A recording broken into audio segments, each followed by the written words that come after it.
대구대학교 박근욱 교수고 현재 또 대화아름다운교회 목사로 재직을 하고 있습니다. 제가 발제를 하고 또 네 분이 계신데 5분씩 토론하는 걸로 하고 저도 15분 안에 끝내는 것으로 그렇게 하겠습니다. 저는 본래 행정학을 전공을 했는데 미국에서 무지하게 힘들게 공부를 하다가 글 읽는 법하고 글 쓰는 법을 배웠어요. 그러면서 이제 미국에 보통 유학을 가게 되면 대부분 다 한국 사람들은 유학생들은 교회에서 만나게 되는데 교회 가가지고 이제 그 성경도 글자로 돼가지고 있으니까 글자로 된 것을 이제 보기 시작을 했어요. 그래서 제가 논문을 읽으면서 글 읽는 법을 배우고 글 쓰는 법을 배웠는데 뭐 죽을 만큼 힘들게 해가지고 배웠거든요. 그런데 자동적으로 성경도 보니까 이 저자가 나한테 무엇을 얘기하려고 하는가 이런 방식으로 접근을 한 거예요. 그런데 저 목사님이 말씀하시는 것이 본문을 읽어놓고 딴 얘기를 막 하는 거예요. 이 속이 답답하죠. 이게 본문이면은 본문에 있는 걸 얘기를 해줘야 되는데 본문에 있는 걸 얘기 안 하고 딴새동 이야기를 하고 앉아 있는 거예요. 이게 그래서 안 되겠다 이거 내가 한번 봐야 되겠다 이거 내가 이게 진짜 성경이 뭘 얘기하려고 하는가 이걸 한번 공부를 해봐야 되겠다 해가지고 그때부터 한 3년간 박사 과정을 공부하는 건 그 시간만큼 투자를 해가지고 공부를 했어요. 그래서 한 3년 정도 하니까 이 전체 산이 보이더라고요. 아 성경이 이런 걸 얘기하려고 하는구나. 우리 아까 우리 신부님이 하신 그 말씀처럼 인간은 어디로부터 와서 내가 누구이고 어디로 가는가 이런 근본적인 질문들 있잖아요. 그래서 이제 그런 근본적인 질문을 가지고 제가 성경을 공부를 하기 시작을 했는데 결국은 성경도 보이지 않는 세계를 얘기하는 거더라고요. 이게 보이지 않는 세계. 우리가 철학자들이라든지 이런 사람들이 전부 다 보이지 않는 세계를 탐구하는 그런 말입니까? 종교도 지금 보이지 않는 세계를 탐구하는 거고요.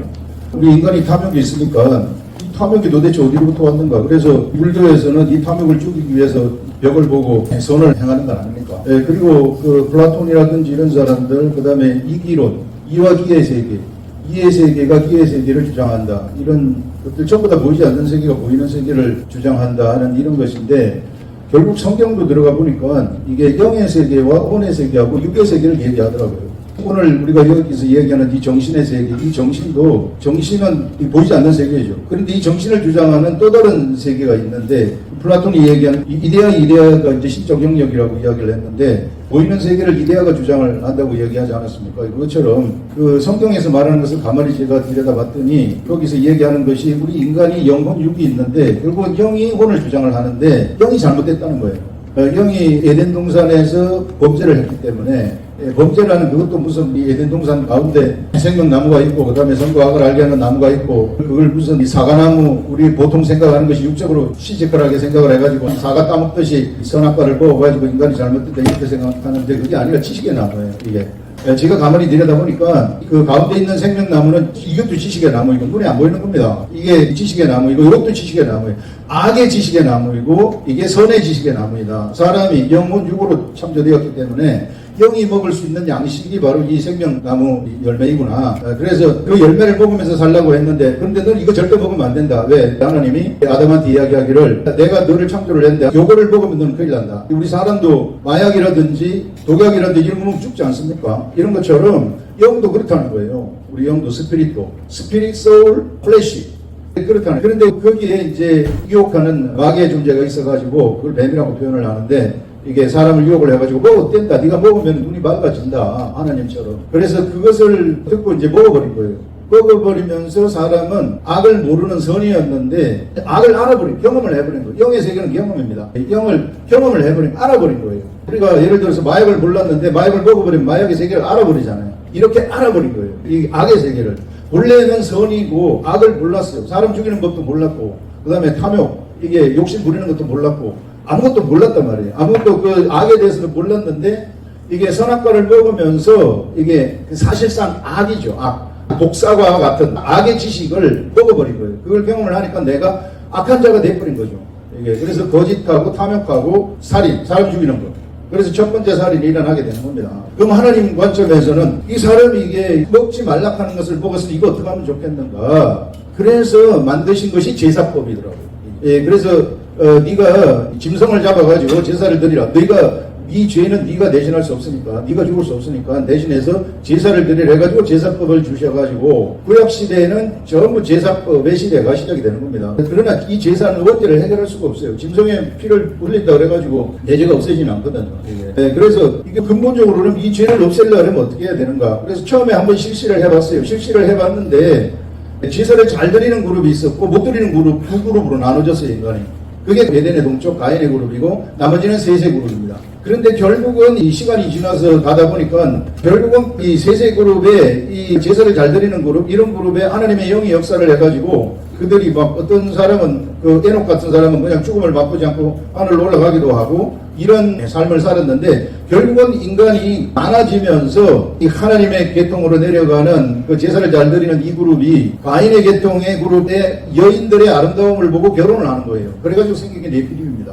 네피림이 생기면서 사람 죽이는 전쟁이 일어나요. 그래서 이 사람의 계통으로, 가인의 계통으로 내려가는 그룹은 계속해서 전쟁을 해가지고 사람을 죽입니다. 그런데 이제 여기는 사람을 안 죽이고 제사를 잘 드리는 그룹이었는데 이게 섞이다 보니까 네피림이 나오면서 같이 사람을 다 죽이는 그런 일들이 일어난 거예요. 그래서 홍수 심판이 오는 겁니다. 그래서 홍수 심판이 끝난 다음에 약속을 하나 하는데 하나님이 그게 무지개 약속이에요. 이게 제사를 드려가지고 인간을 어떻게 좀 깨워가려고 해봤더니 안 되더라는 거예요. 그러면 어떻게 해야 되나? 인간이 근본을 바꿔야 되겠다. 인간이 지금 이게 원죄가 이렇게 있고 그냥 단순히 짐승의 피를 흘려가지고 제사 드리는 것으로는 이거 해결되지 않는다. 그래서 인간의 근본을 바꾸는 것을 하나님이 노아한테 약속한 게 그겁니다. 홍수심판 이후에. 인간의 근본을 바꾼다. 영을 바꾼다는 거예요. 우리의 영이 지금 완전히 범죄를 하면서 잘못됐는데 그럼 영을 어떻게 바꾸는가? 영을 바꾸는 것은 하나님이 사람의 몸을 입고 와야 된다는 거예요. 그래서 하나님이 사람의 몸을 입고 와서 하나님이 제물이 되어가지고 죽어야 된다는 것입니다. 그래야만 인간의 그 진짜 참 제사가 되어가지고 영 원죄를 해결해 줄 수 있다. 그래가지고 그 무지개 언약의 첫 번째 실향이 아브라함의 선택이에요. 그래서 아브라함을 탄생시키고 아브라함을 선택한 다음에 이 아브라함이 이삭을 낳고 이삭이 야곱을 낳고 야곱의 이름이 이스라엘로 바뀝니다. 나중에. 그래가지고 이 이스라엘 나라가 만들어지게 되는데 이 이스라엘 나라가 존재하는 목적, 이건 육적인 이스라엘 나라인데 하나님이 너희들은 혈통을 중시하고 혈통을 유지하면서 예수 그리스도를 탄생시키라 이런 과제를 주는 겁니다. 예수 그리스도를 탄생시키라, 메시아를 탄생시키라, 메시아를 탄생시키라. 메시아는 여인에게서 나온다, 메시아는 처녀에게서 나온다. 이렇게 계속해서 선지자들을 통해서 계시를 주는 겁니다. 그래서 이제 이스라엘 나라는 계속 하나님이 시키지 않은 쪽으로 나가죠. 시키면 율법을 주고 이러지만 그 율법을 계속 범하는 거예요. 우상숭배하고 계속 인간은 그럴 수밖에 없다는 거예요. 그렇게 죄를 범하면 어떡합니까? 성막을 주어가지고, 그 성전이에요. 예루살렘 성전 이전에는 성막인데, 이 성막을 주어가지고 성막에서 양이나 송아지나 소를 잡아가지고 제물로 드리라 하면서 계속해서 인간의 죄라는 것은 내가 사하지 못하고 대신해서 제물이 사해진다는 것을 알려주는 것입니다. 그래서 인간이 죄인이라는 것을 알려주는 것이고요. 1년에 1차씩 한번 속죄일에 염소 2마리를 가지고 속죄제를 드리는데 이 속죄제를 통해 가지고 인간이 죄인이라는 것을 철저하게 알려주는 거예요. 그러면서 이제 이스라엘 백성 중에서 이 예수 그리스도 메시아를 보내는 겁니다. 그래서 메시아가 간다, 메시아가 간다. 이거는 계속해서 이게 예언이 되는 거예요. 예언이 되다가 때가 되었을 때 진짜 로마 시대에 마리아에게서 예수 그리스도가 탄생을 하죠. 예수 그리스도의 탄생은 성령에 의해서 탄생돼요. 본래 예수 그리스도는 영으로 계시던 존재인데 이게 사람의 육체의 몸을 입고 나온 것입니다. 그래가지고 예수 그리스도는 세상에 왜 나왔는가? 죽기 위해서 나온 거예요. 제물이 되기 위해서. 12명의 제자들을 선택을 하죠. 선택을 해가지고 나는 내가 이 십자가를 통과해 갈 테니 너희들도 나를 따라와라 이렇게 얘기를 하는 거예요. 근데 제자들은 뭐 이스라엘이 그 당시에 식민지였기 때문에 이스라엘을 회복하는 줄 알았죠. 그래서 뭔가 예수님이 메시아로서 유대인의 왕이 되면은 내가 거기서 무슨 반직이라도 하나 받을까 하고 따라다녔던 그 사람들이 예수님이 가시는 길이 십자가였어요. 누구든지 이제 십자가를 통과하라는 거예요, 그것들이. 그래서 2000년 전에 예수님이 그래서 십자가에 죽은 것입니다. 그래서 이 십자가에 죽은 이것은요, 영이에요. 예수 그리스도는 성령에 의해서 탄생되었기 때문에 육체도 영입니다, 사실상. 그래서 영이라는 것은 시간과 공간을 초월해요. 2000년 전에 골고다 언덕에서 예수 그리스도가 죽었다 하는 것은 사실상 2000년 후에도 내가 그걸 알아버리는 순간 나는 그걸 쳐다보고 있는 것하고 똑같아요. 그러면 나도 같이 예수 그리스도를 통과하는 것입니다. 예수 그리스도를 통과하게 되면 우리는 완벽한 리뎀션이 된다는 거예요. 리뎀션이라는 건 뭔가 하면 속량이에요. 죄로부터 완벽한 속량. 나의 원죄, 이게 완벽한 속량, 깨끗함, 이것이 일어난다는 거예요. 그래서 깨끗한 속량이 일어난 다음에 어떻게 되는가? 그 다음에는 하나님이 나 속으로 들어온다는 거예요. 우리가 잘 알아야 될 것이 예수 믿고 천국 간다 이러는데 그거 많이 잘못된 겁니다. 제가 아무리 성경을 쳐다봐도 예수 믿고 천국 가는 건 맞지만은 사실상 내가 십자가에 달리신 예수 그리스도를 쳐다보게 되면 나는 내 속에 예수 그리스도가 내 속에 들어와가지고 예수 그리스도가 나와 함께 세상에서 천국을 건설하는 것이더라고요. 천국을 설계하는 것이더라고요. 그러면서 내가 이것을 갖다가 사람들한테 알려주면서 우리 잘못된 우리의 영은 십자가를 쳐다보면은 바뀌어질 수 있다. 이런 것이 기독교에서 말씀하시는 것이더라고요. 그래서 제가 이 세계를 거의 30년 동안 사실상 이 구절을 갖다가 50번, 60번씩 읽으면서 하나 구절을 보면서 이게 이런 것들을 얘기하는 것이구나 하는 것들을 제가 깨달았습니다. 그래서 대부분의 많은 기독교인들이 지금 현재 잘못된 길을 가고 있는 것이 내가 예수 믿으면 천국 간다 이거예요.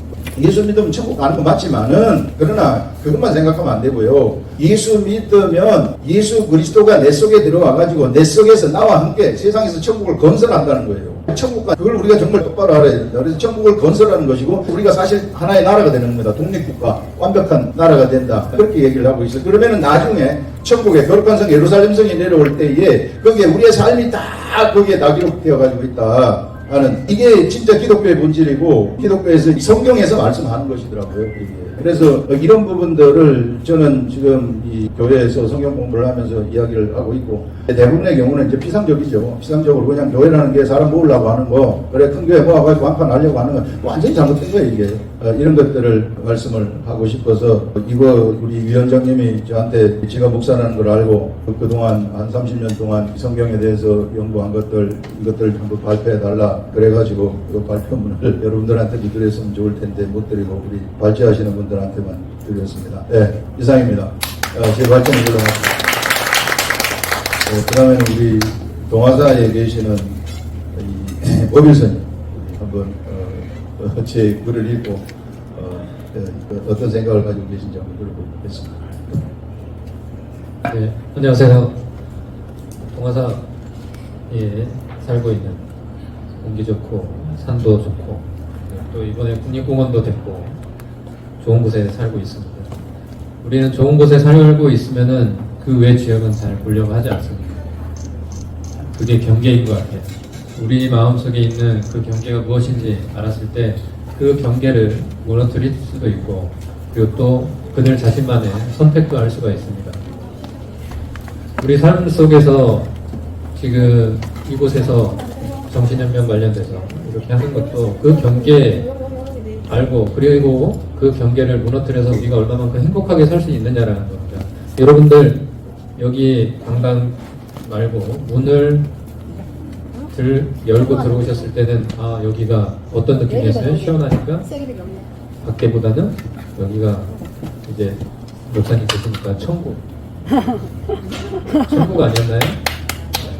그리고 이 문 밖을 나가면 뭐가 돼요? 불교에서 뭐라고 할까요? 화탕지옥이라고 합니다. 이게 경계라는 겁니다. 우리는 이 문을 열고 들어가고 나오고 그 선택에 있어서 우리는 행복하고 불행하다라고 여깁니다. 즉 종교적인 관점에서 바라봤을 때도 그 문이 어떤 문이냐에 따라서 해석되고 있는 바가 다릅니다. 근데 결론은 우리는 행복의 존재라는 거죠. 그래서 여러분들 이 자리에 계신 거 아닌가요?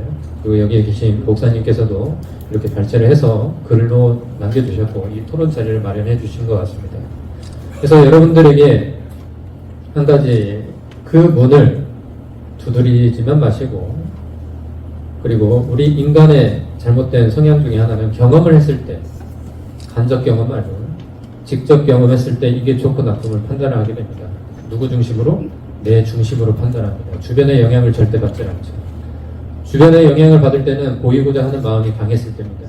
즉 명예욕이 강했을 때 저 사람에게 내 자신의 평가를 조금 더 유연하게 받기 원하는 그런 마음가짐이 있었을 때 그렇습니다. 하지만 내 중심적인 사고방식이 무조건 맞다라기보다는 우리는 틀리다라고도 생각을 해볼 필요가 있습니다. 그랬을 때 제가 살고 있는 동화사처럼 저 산중 안이 극락이 될 수도 있고 천국이 될 수도 있고요. 그 안이 불행한 화탕지옥도 될 수가 있습니다. 그래서 여러분들 마음속에 그 두드림이 조금 더 평화롭게 그리고 또 지혜롭게 그리고 행복하게 두드리시길 바라고 좋은 경험 하셨으면 하는 바람입니다. 이상입니다. 네, 너무 감사합니다. 5분 안에 끝내주셨어요. 네, 그 다음 우리 장희식 교수님. 저쪽.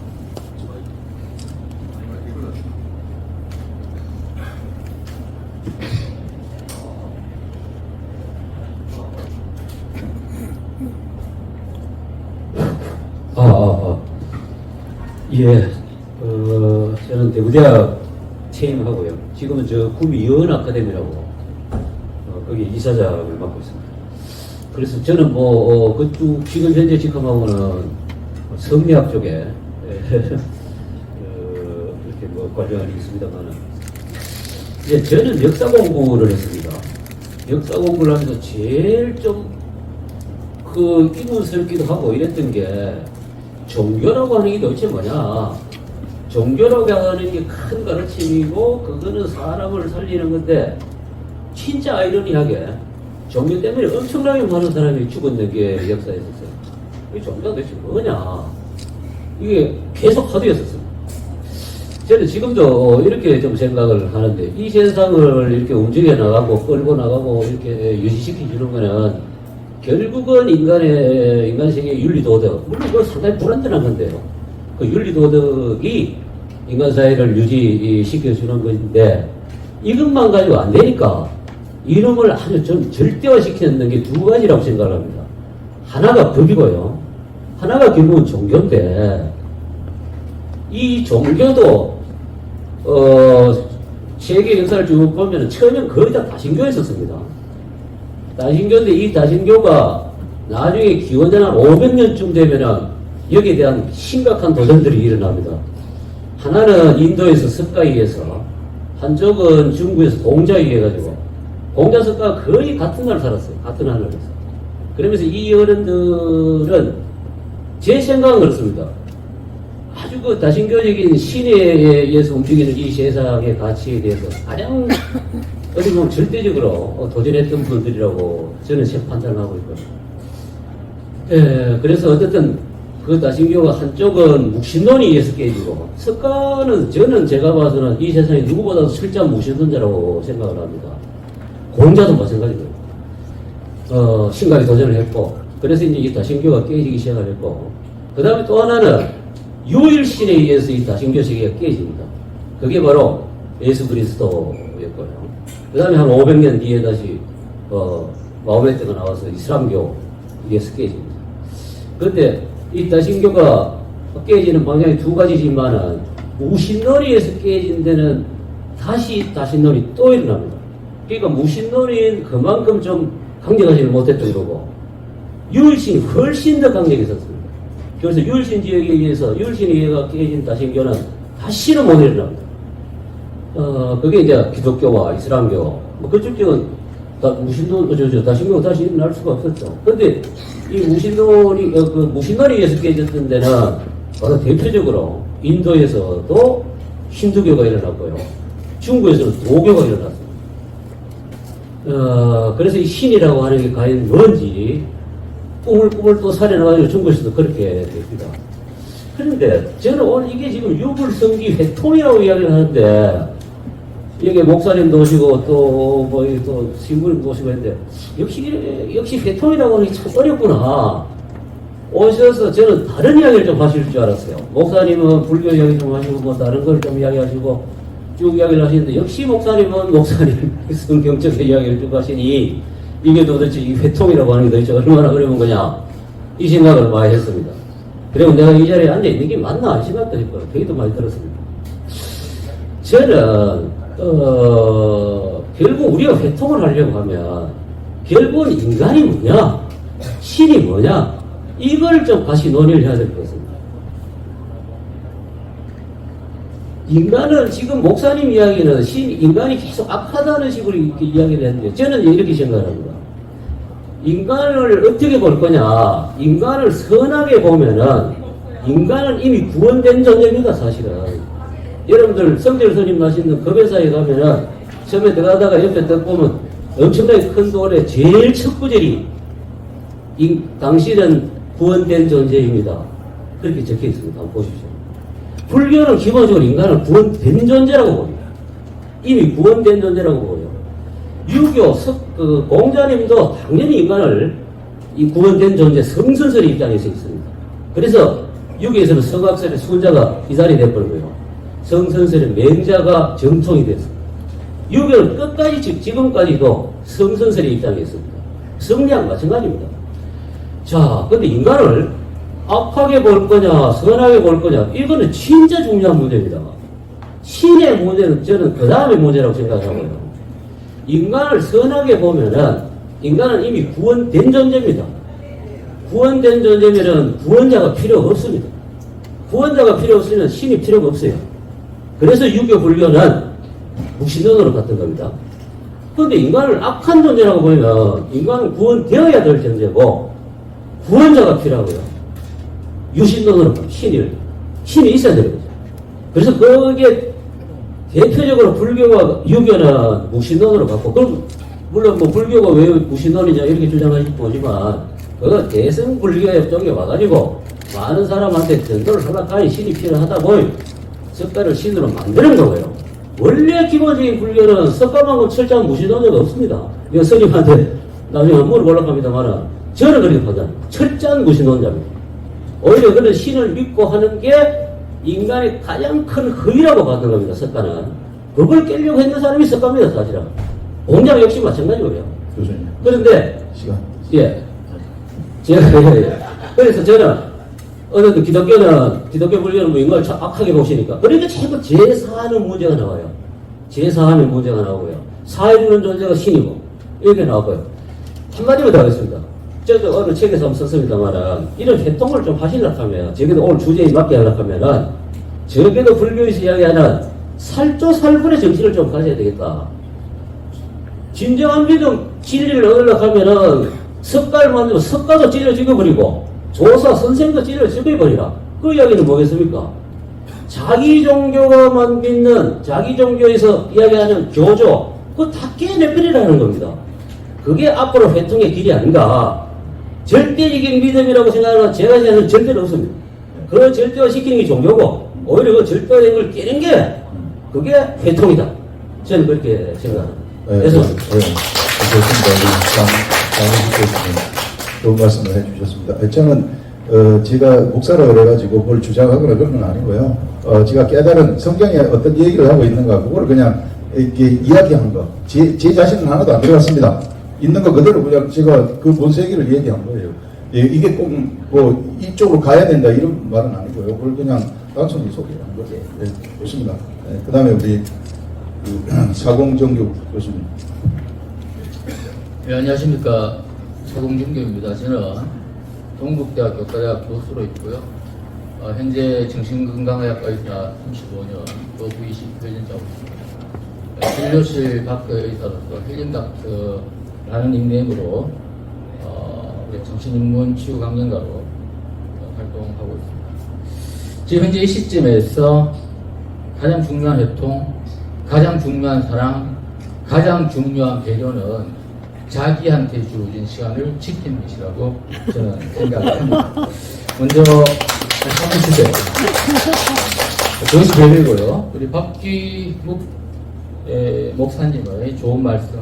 그것은 지금 회통을 안 하려고 하신 것이 아니라 제목 자체가 기독교의 볼 문제가 실제이기 때문에 거기에 대한 깊은 감동의 말씀을 주셨습니다.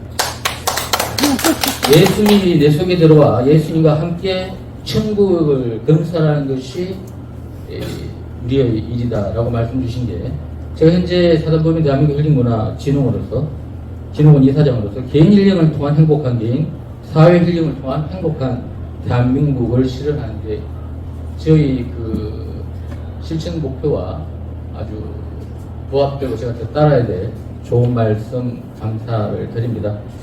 저는 정신과 의사로서 원래 환자분들을 이제 약물치료 또는 정신치료를 할 때 정신과 의사들은 원래 이제 종교에 대해서는 잘 개인적으로 타치를 안 하는데 우리가 정신치료 좀 깊어질 때 저는 그분의 종교를 여쭈어봅니다. 그래서 그분이 기독교면 기독교의 성경 말씀에 맞게 정신학을 해석해드리고 그분이 불교면 불교에 맞게 그분이 천주교면 천주교에 맞게 해석을 해야 됩니다. 왜냐 그러면 자기 자신이 확립된 사고체계에다가 제 이야기를 정신학적 이야기를 넣어주는 것이 그분의 깨달음이 가장 깊었기 때문입니다. 오늘 박기묵 목사님의 말씀을 듣고 제가 몇 말씀 올리겠습니다. 회개를 통해서 거짓자의 죽음을 보하고 새로운 참자기의 시작을 우리는 준비해야 됩니다. 참자기는 예수님께서 그토록 우리들에게 가르치시고자 했던 영성입니다. 스피리추얼리티, 오늘 목사님 말씀에 나왔죠. 우리가 예수님의 가르침에 역주행하기 때문에 우리는 엄청난 경제적 성장에도 불구하고 오히려 OECD 국가 중 최고의 자살률, 그리고 우울증, 그리고 중독 같은 폭력, 정신적 빈곤, 이런 마음의 빈곤을 나타내는 지표가 급증하고 있습니다. 예수님의 정신은, 예수님의 가르침은 비움의 삶이요, 해방의 삶이요, 자유의 삶입니다. 이웃을 향한 일념의 길입니다. 배려의 삶입니다.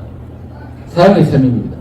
우리는 종교 유무에 관계없이, 또 믿는 자기의 종교에 관계없이 오늘 여기에 참석하신 2024 정신올림픽 준비를 위한 연합학술대회에 참여하신 우리가 먼저 예수님의 정신을, 예수님의 가르침을 따르고 실천해야 합니다. 그래야지 우리는 행복을 향한 그 길에 또 선봉장이 되시고 우리 사회가 행복과 사랑으로 넘쳐날 것입니다. 그것이 오늘 박기묵 목사님께서 발제해 주신 천국이라고 저는 생각합니다. 아무쪼록 혹시 또 제가 기독교니까 저렇게 뛰고 나르는데 저는 참고로 개인적으로는 불교입니다. 자, 그래서 박수 치세요. 우리가 종교를 떠나서 우리가 남을 배려했는지 사랑했는지 사회에 기여했는지 반성하고 회개하고 참여해야 합니다. 오늘 함께 하신 모든 분들께 사랑과 행복이 함께 하시길 소망하고, 저는 딱 하자마자 이걸 초식에 대놨습니다. 4분 30초입니다. 30초를 남겨야지 또 나오신 우리 분한테 배려가 될 것 같아요. 고맙습니다. 감사합니다. 시간 너무 잘 맞춰주셔서 감사합니다. 그다음에 김정주 우리 국립 광주 드라마 센터 우리 박사님. 반갑습니다. 5분을 딱 맞춰놓고 하시니까 제가 부담이 되네요. 서둘러서 하도록 하겠습니다. 저는 그 국립 국가폭력 트라우마 치유센터라고요. 광주에 있는데 거기에서 사회적 치유팀장을 맡고 있습니다. 우리 그 조덕호 위원장님하고 인연이 되어서 심리학적 관점에서 토론을 좀 부탁받아서 제가 오늘 토론을 하게 됐고요. 제 주제는 이겁니다. 우리 박기묵 목사님의 얘기를 들어보니까 그 글을 보니까 기독교 구원의 역사에 대해서 말씀을 하셨더라고요. 그래서 제 주제는 기독교 구원의 길과 저는 이제 심리치료를 하고 트라우마 치료를 하는 사람으로서 심리치료를 통한 온전함의 길 어떻게 만날 것인가를 주제로 해봤고요. 토론보다는 이 내용을 좀 이해하는 측면에서 한번 적어봤습니다. 내용이 조금 있는데 제가 부지런히 한번 읽어보도록 하겠습니다. 발제자 박기묵 목사님은 이렇게 적고 있습니다. 천국은 하나님이 만들어 놓으신 그곳에 예수 그리스도가 십자가에 죽은 것을 믿고 죄의 사함을 받으면 들어가는 그런 개념의 나라가 아니라 세상에서 육신을 입고 있는 자들이 예수 그리스도라는 신비한 문을 통과하여 그 문을 통과한 자들에게 주어지는 하늘의 말씀이 그들을 통해 건설하는 나라이다. 8절문에서 이렇게 말합니다. 예수 그리스도를 믿는다고 해서 무조건 천국에 들어가는 것이 아니고 예수 그리스도라는 신비한 문을 통과해야, 그리고 그 문을 통과한 자들이 천국을 건설한다고 합니다. 그렇다면 기독교적 관점에서 예수 그리스도라는 신비한 문을 통과했다는 것을 심리치료적 관점에서는 어떻게 설명할 수 있을까? 기독교에서 말하는 구원의 길을 심리치료적 관점에서 어떤 언어로 묘사하고 설명할 수 있을까? 고민이 되어집니다. 지금 표현하는 것이 기독교적 관점과 같을지 아니면 또 다를지는 모르겠지만 예수 그리스도라는 존재는 이미 아마 그럴 것 같아요. 성령으로 충만한 존재였겠죠. 그리고 아마 성령 그 자체였을겠죠. 그리고 죽어서 천국을 건설하는 것이 아니고 살아서 이 땅에 천국을 건설해 갔던 성령으로 움직이는 그런 존재였을 것입니다. 물론 이거 굉장히 상징적인 의미가 많이 포함되어 있지만요. 예수 그리스도께서 어떤 과정을 거쳐서 성령 그 자체가 되었는지에 대한 기독교적 관점은 전 잘 모르겠습니다. 아마 기독교인들은 이렇게 얘기하실 것 같아요. 예수께서는 성령 그 자체다. 아까 목사님도 그렇게 말씀하시더라고요. 그리고 이 삶에 올 때도 성령 그 자체로 이 세상에 오셨다. 아마 이렇게 얘기할 것 같아요. 그렇다면 성령이 무엇인지도 모르고 그 성령의 강림을 경험한 적이 없는 저 같은 보통의 수많은 사람들은 과연 어떻게 해야 천국으로 가는 문을 통과할 수 있을 것인가? 예수 그리스도라는 신비한 문을 통과하는 방법은 과연 무엇인가? 천국이 죽어서 가는 별개의 세상이 아니고 만약에 살아서 이 땅에서 천국의 문을 통과한 자들이 건설하는 나라가 천국이라고 한다면 과연 어떻게 하는 것이 그 진정 천국의 문을 통과하는 것입니까? 성령의 강림을 경험한 적도 없고 성령이 무엇인지도 모르는 보통 사람들은 과연 어떻게 해야 예수 그리스도라는 신비의 문을 통과할 수 있단 말입니다. 12명의 제자들은 오순절 다락방의 성령 강림 후에 물과 성령으로 거듭나게 되어서 각자가 성전이 되고 천국이 되었다고 하는데 어떻게 해야 우리 같은 보통 사람들은 성령의 강림을 받고 각자가 성령의 성전이 될 수가 있을까? 예수께서는 지상에서 천국을 건설하기 위해 12명의 제자들을 선택하고 그들에게 천국의 지식을 몸으로 가르치셨다고 하는데 예수께서 가르치셨다고 하는 그 천국의 지식이라는 것은 과연 무엇일까요? 필자, 토론자 저입니다. 기독교적 관점에서 성령이 강림하시고 성령으로 충만해 있다고 하는 표현을 심리치료적 관점에서는 좀 웃으실지 모르겠는데요. 온전하다, 온전해졌다, 온전함, 영어로는 홀리스죠. 속에 있다고 해석을 해봅니다. 기독교적 관점에서는 아마도 성령 강림이란 단순한 온전함이 아니고 온전함을 포함하고 넘어선 그 무엇, 수학적으로 표현하면 성령 강림은 온전함 플러스 뭔가 알파 이렇게 해석할 듯합니다. 그리고 성령 강림을 경험해보지 못한 보통 사람들은 그 무엇인지, 그 알파가 무엇인지는 알 수가 없겠죠. 다만 추측하고 추론할 수 있을 뿐입니다. 그리고 심리치료라고 하는 것은 무엇이냐? 심리치료를 통해서 내면에 도대체 어떤 상태에 도달하고자 하는 질문을 할 수가 있습니다. 필자, 저 토론자는 태초에 하나님의 세상 창조는 온전한 그 자체였을 것이라고 생각을 합니다. 인간과 모든 생명체는 온전함 속에서 은총과 사랑이 가득했을 것이라고 추측을 해봅니다. 기독교적 관점이건 다른 사상과 신념의 관점이건 관계없이 인간의 영적 세계관에는 온전함으로의 회복과 회기를 간절히 바라는 그런 발심이 누구나 있다고 봅니다. 토론자의 관점에서 심리치료가 추구하는 바는 바로 온전한 상태로 시간 다 됐다고 저기 사인 그렇군요. 빨리 자, 그러면 마지막 부분을 한번 읽어보겠습니다. 심리치료적 관점에서 예수께서 십자가에 매달려 피를 흘릴 때 과연 예수의 내면에서 무엇이 일어났을까는 겁니다.